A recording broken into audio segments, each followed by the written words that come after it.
मुझे नहीं पता है कि तुम जो भी मेरी वीडियो देख रहे हो वह कौन हो, पर मैं इतना जरूर कह सकता हूँ कि तुम कोई बहुत अमीर परिवार से नहीं होंगे। वक्त के साथ तुम्हारे माँ बाप बूढ़े होते जा रहे हैं, उनकी बीमारियां बढ़ती जा रही हैं, लेकिन तुम क्या कर रहे हो? पूरे दिन शॉर्ट्स देखते रहते हो, पूरे दिन रील्स देखते रहते हो। जब रील्स देखते देखते थक जाते हो तो खाना खा लेते हो, और खाना खाने के बाद नींद आने लगती है तो सो जाते हो। यही सब करते करते दिन पर दिन बीतते जा रहे हैं। तुम्हें पता ही नहीं चलेगा कब तुम उस जगह पर आकर खड़े हो जाओगे जहां पर तुम्हारे लिए जीना मुश्किल हो जाएगा। ये जो तुम्हारी उम्र है ना 13 से 25 साल की, यही है जिसमें तुम कुछ कर सकते हो, वरना किसी 26 या 27 साल के लड़के को जाकर पूछो उसकी जिंदगी कैसी चल रही है।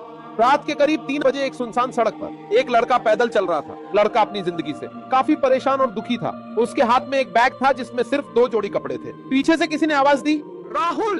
कहाँ जा रहा है? राहुल रुका नहीं, उसकी चाल तेज हो गई। वो नहीं चाहता था कि कोई उसे रोके। 3 घंटे पहले उसने अपने पापा के साथ लड़ाई की थी, कारण वही था।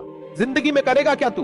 राहुल का जवाब था, मैं कुछ भी कर लूंगा, बस आप टोकना बंद कर दो। और यही कहकर वो घर से निकल पड़ा, बिना सोचे बिना समझे। अब वह स्टेशन की ओर बढ़ रहा था, सोचकर नहीं, बस भागकर। उसे नहीं पता था कहां जाना है, लेकिन इतना तय था कि वो अब लौटेगा नहीं। स्टेशन पहुंचते ही वो एक कोने में बैठ गया। चारों ओर भीड़ थी, लेकिन वो बस एक ही सवाल से जूझ रहा था, अब क्या? स्टेशन पर बैठा राहुल लोगों को आते जाते देख रहा था। कुछ चेहरे थके थे, कुछ खुश थे, लेकिन सब कहीं ना कहीं जा रहे थे। सिर्फ वह था जो बस रुका हुआ था, अपनी ही सोच में। एक चाय वाला पास आया, भाई चाय लोगे? राहुल ने जेब टटोली, सिर्फ 38 रुपए थे। वो बोला, नहीं भाई रहने दो। चाय वाला मुस्कुराया और बोला, कोई बात नहीं, पैसे बाद में दे देना, पहले चाय पी लो। राहुल ने चुपचाप चाय ली। पहला घूंट लेते ही आंखें भर आईं। चाय वाले ने पूछा, घर से भागा है क्या? राहुल चौंका, तुम्हें कैसे पता? वो हंसा, मैंने सैकड़ों को देखा है, सबकी आंखों में एक ही किस्सा होता है। राहुल ने पूछा, फायदा क्या? भागने से क्या मिलता है? चाय वाला बोला, कुछ नहीं, जब तक तू ये समझता नहीं कि तू किससे भाग रहा है, दुनिया से या खुद से। राहुल पहली बार कुछ सोचने लगा। वो चाय खत्म करके उठा और बोला, कोई काम है क्या? चाय वाले ने उसकी आंखों में देखा, काम नहीं, लेकिन शुरुआत है।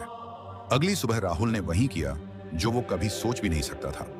वो चाय के ठेले के पीछे खड़ा था, कप धो रहा था। धूप तेज थी, पसीना लगातार बह रहा था, लेकिन उसे शिकायत नहीं थी। शायद इसलिए कि पहली बार उसने कुछ खुद से किया था, बिना किसी की डांट, बिना किसी की मदद। एक बुजुर्ग आदमी चाय पीते हुए बोला, कितनी क्लास पढ़े हो? राहुल बोला, 12वीं में फेल हुआ हूं। वो मुस्कुराया, अच्छा है, फेल होने वाले ही असली जिंदगी पास करते हैं। राहुल चौंका, ऐसा तो उसने कभी नहीं सुना था। शाम होते होते राहुल को चाय बनाना भी आ गया था। उसने पहली बार खुद से एक कप बनाया, और जब चाय वाले ने चखी तो बस एक बात बोली, तू सीखना जानता है, यही बहुत बड़ी बात है। राहुल रात को उसी स्टेशन के एक कोने में सो गया। कंबल नहीं था, लेकिन दिल में हल्कापन था। सोते सोते उसने खुद से कहा, शुरुआत छोटी है, लेकिन मैं रुकूंगा नहीं। 3 दिन बीत चुके थे। राहुल अब स्टेशन पर पहचाना जाने लगा था, चाय वाले भैया के नाम से।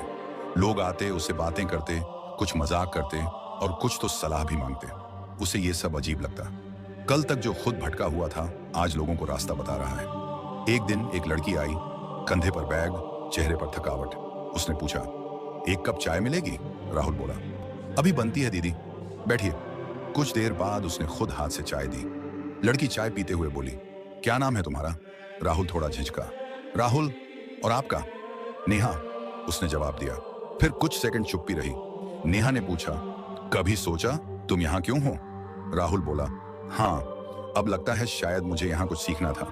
नेहा हंसी, अच्छा है, भागे हुए लोग जब रुकना सीखते हैं, वहीं से असली सफर शुरू होता है। राहुल पहली बार मुस्कुराया, बहुत हल्का लेकिन सच्चा। उसने खुद से कहा, शायद मैं अब भाग नहीं रहा, अब मैं बन रहा हूं। अब राहुल रोज सुबह सबसे पहले स्टेशन की सफाई करता, फिर पानी भरता और चाय बनाना शुरू करता। काम छोटा था, मगर उसमें छुपा हुआ अनुशासन उसे बदल रहा था। हर शाम वो अपनी कमाई में से कुछ रुपए अलग रखता। एक दिन मैं भी कुछ अपना शुरू करूंगा, उसने ठान लिया था। नेहा अब रोज स्टेशन आती, कभी बस बैठने, कभी राहुल से बात करने और कभी खुद को समझने। एक दिन नेहा बोली, मैं भी भागी थी, घर से नहीं, अपने डर से। राहुल ने पूछा, अब डर नहीं लगता? नेहा मुस्कुराई, अब डर लगता है वापस वैसी बन जाने से जैसी पहले थी, चुप, उलझी और खोई हुई। चुप, उलझी और खोई हुई।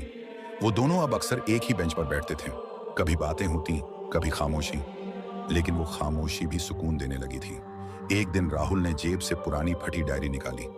उसमें एक लाइन लिखी, शुरुआत वहां होती है जहां तुम खुद को फिर से चुनते हो। नेहा ने वो लाइन पढ़ी और बोली, तुम सिर्फ चाय नहीं बना सकते, तुम शब्द भी गढ़ सकते हो। उस रात राहुल सो नहीं पाया। वो नेहा की बात दोहराता रहा, तुम शब्द भी गढ़ सकते हो। उसने पहली बार खुद से पूछा, क्या मैं कुछ लिख सकता हूं? अगली सुबह काम खत्म करने के बाद वो स्टेशन के एक कोने में बैठ गया। हाथ में वही पुरानी डायरी और दिमाग में बिखरे हुए एहसास। उसने लिखा, मैं भागा था घर से, पर जो कुछ भी मिला वो कहीं और नहीं मिलता। धीरे धीरे आदत बनने लगी। हर दिन एक लाइन, छोटी, सच्ची और दिल से निकली हुई। एक यात्री ने एक दिन डायरी देख ली और पूछा, क्या मैं ये लाइन फोटो खींच लूं? राहुल हंसा, ले जाइए, ये अब मेरी नहीं रही। फिर रोज लोग आने लगे, आज क्या लिखा? मुझे भी एक लाइन चाहिए। अब राहुल चाय बेचने वाला नहीं था, वो शब्द देने वाला बन गया था। नेहा ने एक दिन कहा, तुम्हें इंस्टाग्राम पेज बनाना चाहिए, लोग वहां भी पढ़ना चाहेंगे तुम्हें। राहुल मुस्कुराया, शब्द अगर सच्चे हों तो रास्ते खुद बना लेते हैं। नेहा ने राहुल के लिए एक इंस्टाग्राम पेज बना दिया, नाम रखा चाय और शब्द। पहली पोस्ट वही लाइन थी, शुरुआत वहां होती है जहां तुम खुद को फिर से चुनते हो। कुछ ही दिनों में लोग उस पेज को नोटिस करने लगे। राहुल को यकीन नहीं हो रहा था, जो लड़का कभी खुद को असफल मान बैठा था, अब लोग उसकी एक एक लाइन को सेव कर रहे थे। चाय वाले ने एक दिन कहा, अब तू चाय से भी ज्यादा कमाई शब्दों से कर रहा है। राहुल हंस पड़ा। फिर उसने उसी दिन से एक नई आदत शुरू की। हर ग्राहक को चाय के साथ एक छोटी सी पर्ची देता। उस पर एक पंक्ति लिखी होती, आपका दिन अच्छा हो, ये आपकी मुस्कान तय करती है। थोड़ा रुक जाओ, हो सकता है यही जगह तुम्हारा मोड़ हो। स्टेशन के लोगों को अब उसकी चाय से ज्यादा उसके शब्द पसंद आने लगे थे। राहुल ने डायरी के पिछले पन्ने पर लिखा, मैं अब वही हूं जहां मैं पहले था, लेकिन अब मैं वैसा नहीं हूं जैसा पहले था। एक दिन स्टेशन पर एक बुजुर्ग लेखक आया। उसने राहुल से चाय ली और चुपचाप बैठ गया। पर्ची पर लिखी लाइन पढ़ते ही उसने पूछा, ये तुमने लिखा है? राहुल ने सिर हिलाया, हाँ, ऐसे ही थोड़ा थोड़ा लिखता हूं। वो मुस्कुराया, तुम थोड़े थोड़े नहीं, बहुत कुछ लिख सकते हो। शब्दों में वजन है और वजन अनुभव से आता है। उस लेखक ने अपना कार्ड दिया, आओ मेरे साथ एक वर्कशॉप में, मैं चाहता हूं कि तुम वहां अपनी कहानी सुनाओ। राहुल चौंक गया, मेरी कहानी? नेहा ने पीछे से कहा, हाँ, तुम्हारी कहानी, क्योंकि तुमने हार मानने की जगह हार को मोड़ बना लिया। वर्कशॉप वाले दिन राहुल मंच पर खड़ा था। उसके हाथ कांप रहे थे, लेकिन आवाज ठहर गई थी। उसने कहा, मैं भागा था खुद से, अब जब लौटा हूं तो खुद को लेकर कुछ देने आया हूं। लोगों ने ताली बजाई, किसी चाय बेचने वाले के लिए नहीं, एक कहानी कहने वाले के लिए। वर्कशॉप के बाद राहुल की जिंदगी बदलने लगी। लोग उसकी पंक्तियां मांगने लगे, स्कूल कॉलेज से निमंत्रण आने लगे। उसने एक छोटा सा पब्लिशर ढूंढा और अपनी डायरी की चुनिंदा पंक्तियों को एक किताब में बदल दिया। नाम रखा, एक कप चाय और कुछ शब्द। नेहा ने उसका हर पेज टाइप किया, एडिट किया और लॉन्च इवेंट भी करवाया। किताब की पहली प्रति चाय वाले को दी गई। ये तेरे बिना नहीं हो पाता, राहुल ने कहा। चाय वाले ने किताब माथे से लगाई और बोला, अब तू लेखक बन गया है, लेकिन तेरा स्वाद वही है। एक दिन राहुल फिर उसी बेंच पर बैठा था जहां पहली बार थका हुआ बैठा था। नेहा ने पूछा, अब क्या सोचे जा रहे हो? राहुल ने मुस्कुराकर जवाब दिया, सोच रहा हूं, उस रात भागा ना होता तो आज खुद से मिल नहीं पाता। स्टेशन पर अब उसे सब पहचानते थे, लेकिन अब लोग उसे उसके नाम से नहीं, उसकी बातों से याद रखते थे।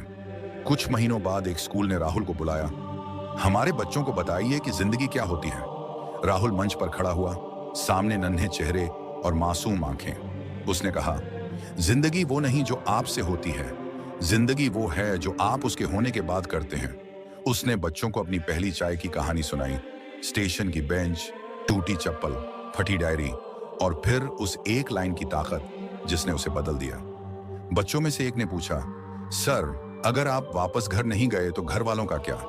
राहुल कुछ पल चुप रहा, फिर बोला, मैं लौट कर गया था, लेकिन एक बेटा नहीं, एक ऐसा इंसान बनकर जिसे अब उनके पास लौटने पर गर्व था। वो पल सबसे भारी था। उसने बच्चों को आखिरी लाइन दी, अगर आप गिर गए हैं, बहुत अच्छा, अब जमीन से उठकर आसमान तक जाने का सफर शुरू कर दो। ताली बजी, मुस्कुराहटें फैली और राहुल की कहानी वहीं खत्म नहीं हुई, क्योंकि अब वो सिर्फ कहानी नहीं था, वो एक सबक बन चुका था।